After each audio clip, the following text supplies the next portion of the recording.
আসলে ধন্যবাদ।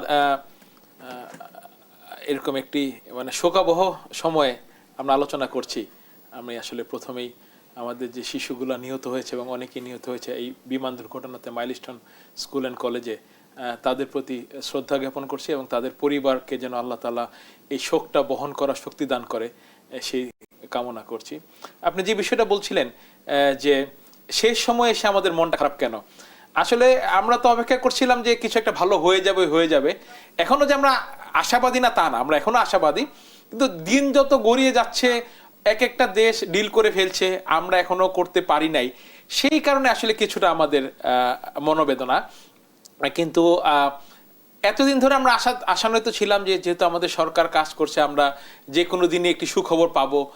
প্রথম বৈঠকটা হয়তো বা আসলে আলোচনা শুরু, সেখানে না থাকলেও দ্বিতীয় বৈঠকে খুব ভালো একটা রেজাল্ট আসবে বলে, যেহেতু আমাদের বাণিজ্য উপদেষ্টা মহোদয়, সচিব মহোদয়, ওনারা সকলেই গিয়েছিলেন, একটা আশা ছিল। কিন্তু তারপরে 2% মাত্র কমাতে এবং আমাদের প্রতিদ্বন্দ্বী যে দেশগুলো আছে তাদের আমাদের থেকে প্রায় 5 থেকে 10% পরিমাণ, 15% কম থাকাতে ভিয়েতনামের, আমরা আসলে কিছুটা আমরা আসলে দুঃখ পেয়েছি।